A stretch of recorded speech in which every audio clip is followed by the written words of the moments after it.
мусулмандардын башчысына болгон кандай насыйх болот? Вассаму ватта алахум бил маруф. Жакшылык иште аларга болгон баш ийүү жана мойнубуздагы милдеттерди аткаруу. Мына ушул насыйха. Мына Кыргызстанда жашап атасыз.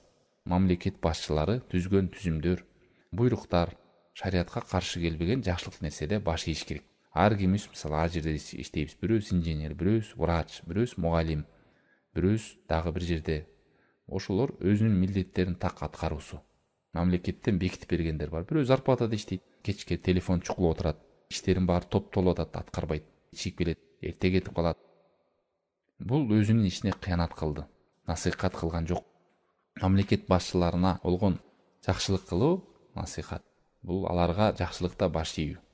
Кемчиликтерин көрсө, жеке айтып түшүндүрүп койсо, алар деле адам да кабыл кылат. Анан ашкере кылып, шерменде кылып, уят кылып чыгарып, бул жакшылыкка алып келбейт.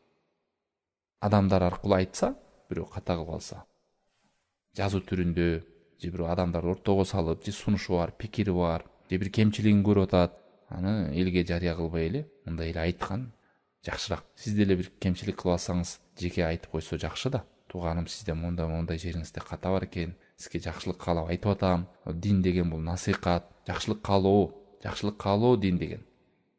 Эртең сиз деле бул жерге башчы болуп келесиз. Алдыңызда 10 адам иштейби, 20 адам иштейби? Анан арасынан бирөө келип, сизге жакшылык каалап айтып атам деп жеке акырын кат жүзүндө жазып койсо, айтып койсо, кандай жакшы кабыл аласыз да. Элдин алдында айтсам эмне дейсиз? Ал адам текеберленет, ачууланат. Ал ишке ашпайт бул нерсе. Мына ошондой эле бийлик ээлеринде, эл башчыларында абайлаш керек. Элди бөлүп жарат. Ар кандай олку солку нерсеге алып барат. Кээ бирлер ушинтип атат, тура бийлик ээлерине жалган айтып берсе, гыйбат кыла берсе боло берет. Бул жалган туугандар.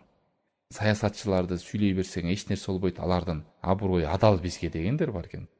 Ошентип жалган нерселерди айта берип, аларды жамандай берип, күнөөсүн топтой бересиз өзүңүзгө. Гыйба деген эмне? Гыйба бул зикрука ахака бима якрах деп эле айткан пайгамбар саллаллаху алейхи. Бир тууганыңдын эстейсиң, бир нерсесин эскертесиз, ал нерсени ал жактырбайт. Болду, ошондон эле артынан сүйлөдүңүз, ошол гыйба. Отуруп эле анын күнөөсүн өзүңүзгө алып, соогуңуз менен алмаштырып бересиз да. Мээнет кылып, түнкүгө турган тахажжуд намазыңыз, ачкачылыгыңыз, орозоңуз, соопторду алып, бир саясатчыга берип атасыз да. Бекер эле. Анын күнөөсүн да алып атасыз. Ошон үчүн чыныгы банкрот ким дегенде, ошондой тоодой сооп менен келип алып, анан кайра сооптордун баарын таркатат адамдарга. Негези муну сөгүп салган, муну тилдеген, муну ушактаган, дагы артынан сүйлөгөн, анан берет. Анан соо төгөнгөндөн кийин кайра алардын күнөөсүн алат. Ушул нерсенин кереги барбы бизге? Мына жеңил эле ошол сот тармакка отуруп алып эле, бирөөнү шыбап салса аны бөлүшүп, эл башчыларга болгон насыйхая бузуу. Кандай болуш керек? Туура болуш үчүн аларга дуа кылыңыз жакшылык менен.